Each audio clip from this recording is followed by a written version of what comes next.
This is the training video for the third lesson of CARE, which is called Identifying Emotions.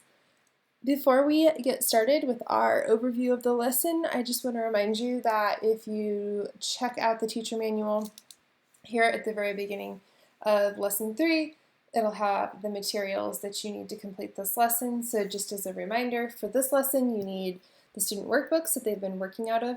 You need their self-monitoring worksheets where they have been tracking and ranking their handling of that identified situation. And then you are also going to need that the muscle relaxation script, which you can find in Appendix A. Muscle relaxation is the relaxation strategy that we are going to teach at the end of lesson 3 today. So make sure you have that handy. Before you actually get into lesson 3, into the content of lesson 3, do make sure that you do some quick review. So first, have students check that self-monitoring sheet and review how they've been doing over the past week on the situation that they've identified. Make sure you praise students for doing their self-monitoring. If for some reason a student didn't self-monitor, make sure you encourage them to do so in the coming week. And then if students recorded any significant changes in ratings, you might prompt students to reflect on what might have caused that change. Then briefly review the second homework. So you might have students discuss some common facial features that go with some of the emotions. As a reminder, homework 2 had them draw facial expressions for a variety of different emotions such as sad, angry, happy. And so prompt students have that discussion about common facial features that go with different emotions. So you might ask students to name some facial expressions that they would expect to see when someone is angry, and then facial expressions you would expect to see when someone is sad. If you have time, you can have students draw these emotions out, but that definitely depends on how much time you have available for this lesson. Once you do that review of the self-monitoring sheet and the homework, it's time to get started with the actual lesson. So we'll use the PowerPoint again to walk through the different parts. So the lesson goals for lesson 3 are to learn more about emotions, identify what people are feeling based on their facial expression, identify when students feel different emotions, and then to practice muscle relaxation. So this is the first page of lesson 3, and it is going to give students some basic information on emotions and kind of go through definitions here. So we've got our definition of emotion right here. And then, just discuss with students that sometimes our emotions can make us feel really good, like when we're happy, proud, or excited. Those are good feelings that make you feel happy and good inside. And then emotions can also make you feel kind of bad too. So if you're sad or worried or scared or even angry, it might make you feel bad inside. And really emphasize to students that it is okay to feel different emotions. Emphasize that it's okay to be happy, it's okay to be sad, it's okay to be worried. Those are all normal feelings that everyone experiences at one point or another. However, you can point out to students that when you do feel emotion that makes you feel bad inside, so if you are angry or sad or worried, there are some tools and strategies that you could use to help make yourself feel better. And that's what you're going to be learning in the CARE program. So after you kind of go through some basic information about emotions, you're going to turn to pages 18 and 19 of the student workbook, and we are going to match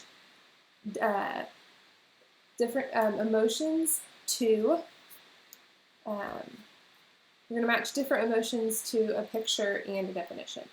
So we'll be using a combination of the definition and the facial expressions to do that matching there. So you are going to read the definition, check out the facial expression, and then have students identify the correct emotion in that word bank. And so you'll go through that. We have sad, we have worried, we have angry, happy, scared, bored, annoyed, and excited. So after you go through those, you can turn to page 20, and there's just a little bit more practice having students match emotions to pictures. And so there are 5 there, and as students go through and identify the emotion of the girl in the pictures here, you might have them point out, what made them choose certain emotions over another, what facial expressions gave them clues. And you might also emphasize that sometimes emotions, when we're looking at people's facial expressions, it might kind of look to someone's facial expression, to one person might look, really sad, and to another person maybe it looks more worried. And that sometimes it can be a little difficult to tell exactly what someone is feeling just by their facial expression, but we can usually get pretty close. So usually we're not going to mistake somebody who is feeling sad for being happy or excited. We might think they're sad, but maybe they're really just worried, and you can talk about how sometimes those emotions are kind of tied together, and it might be difficult to tell just from facial expressions, and that as we move through care, we're going to pull in other things like context to identify our emotions and how we're feeling and how other people are feeling. At this point in the lesson, you can go ahead and transition into talking about relaxation skills. So there's not a page in the student workbook that reviews calm breathing, but you might just pause right here and ask students if they remember the relaxation skill that they learned last week, and have them discuss and define what calm breathing is and how to do it. Go ahead and maybe have students demonstrate and do, take 2 or 3 really good deep breaths using calm breathing. And then let students know that this week you're going to teach them one more relaxation strategy that they can use. And so this is when students can turn to page 21 of their book. And this is the page that's going to tell them a little bit about muscle relaxation. So muscle relaxation is just tensing and relaxing specific muscles in your body. And when you do that, it helps us take all that tension out of our muscles and can help us relax. And so before you actually before you actually have students do muscle relaxation using the script, it can be really helpful to just briefly go over the different muscles you're going to relax and what that looks like. And so that's what page 21 can help you do. So we're going to focus on 9 different muscles. The first one is eyebrows. So for this one, students are just going to raise their eyebrows as high as they can, like they're surprised. The next one is eyes. So this is just, you're going to squeeze your eyes as tight as you can, and then relax. Number 3, we're going to work on the muscles around our mouths, so you can have them smile as big as you can. To say, like, smile like a jack-o'-lantern. Number 4 is relaxing the muscles of the neck, so they're going to tip their head backwards, and then they're going to tip their head forwards. Number 5 is shoulders. So for this one, you can have students just raise their shoulders up to their ears, and then relax. Arms, we're going to work those bicep muscles and tense those up, so that would be doing, kind of your workout pose where you're squeezing those biceps. Hands are going to be where you just squeeze both hands into a fist. Sometimes you might tell students, you might pretend that you're squeezing a stress ball or a lemon, or trying to squeeze all the toothpaste out of the tube, just so they have that visual of what that looks like when they squeeze those hands for this muscle group. Number 8 is backs. So for this one, you're going to squeeze your shoulder blades together. So for some students, what can be really helpful to do this one is to reach behind their back and grab their hands, and then kind of pull their hands up to kind of pull those shoulder blades together. And then finally, we're going to squeeze leg muscles as tight as we can for 5 seconds, and then relax.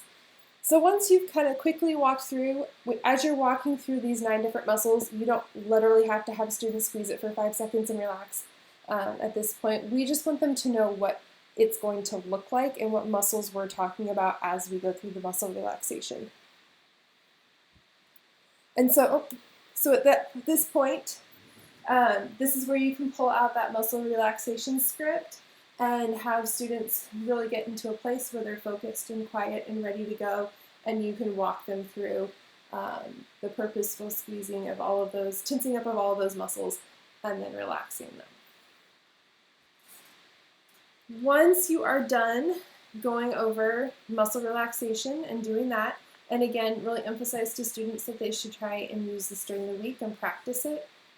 They don't have to use all of the muscle groups if they don't like it. If they really just like maybe doing their shoulders and their hands and their arms and their legs, they can pick 4 of those muscle groups to practice over and over again to help them relax if that's what works best for them. If they like doing them all, that's great too. But really emphasize to students that they should practice this and maybe even try it out before situations that maybe make them worried or tense or angry, because it can help put them in a good place. Okay, next part of lesson 3 here is the goal of the week. So this is the first time that we're going to be writing a short-term goal. So you might quickly review with students what a short-term goal is. Remind them that it's something you can accomplish in a short amount of time. So really suggest to students that this might be something that, a goal that they want to meet by the time you guys meet the following week for lesson 4. Briefly review with students those 3 components of a good goal. Starts with I will, includes what the student will do, and by what date. And then have students set their goal. Everyone can set the same goal. If everyone agrees on the same goal within your group, let's say you all want to try and practice muscle relaxation 3 times before you meet again. That's great. If students want to set their own individual goals, that's fine. But remember that the purpose of the short-term goals is to have students pick something within lesson 3 that they want to practice throughout the week. Another example might be that they're going to identify practicing how people are feeling on their favorite TV shows 3 times by next week. So simple things like that. Steps they can take to reach their goal. So if they want to practice muscle relaxation 3 times, maybe they sit down with their parents and they pick a time of day that they're going to practice muscle relaxation together. Or maybe they're going to write themselves a note so that they remember to practice their muscle relaxation before they go to bed. Just some examples of steps they can take to reach their goal. And then this part down here where it talks about did I meet my goal, they don't have to fill this part out today. Next week, at the beginning of lesson 4, they're going to flip back and look at this goal, and they're going to have a chance to think about, hey, did I do this past week or not? So they only have to do the my goal and steps I can take to reach my goal today. This bottom part here we'll save for next week. And then finally, you can briefly review the lesson 3 homework. So the lesson 3 homework is going to ask students to identify different events at school that make them feel each emotion. And I just have 2 examples here. The homework page is actually longer than this. They've got more examples to do. But really emphasize to students that you're looking for something that makes them feel each emotion at school. So, if playing video games makes them happy, unless it's a video game they're playing at school, that should not be the example here. However, maybe PE makes them happy, or maybe when they have pizza for lunch in the cafeteria, that makes them happy. Those would all be great examples, but really try and have students find things at school that make them feel each emotion, since we are really trying to focus on school as our setting within this program. And that is it for lesson 3. Just as a reminder to also send home those parent letters so that parents are kept in the loop of what we're going over here at school. And that is it.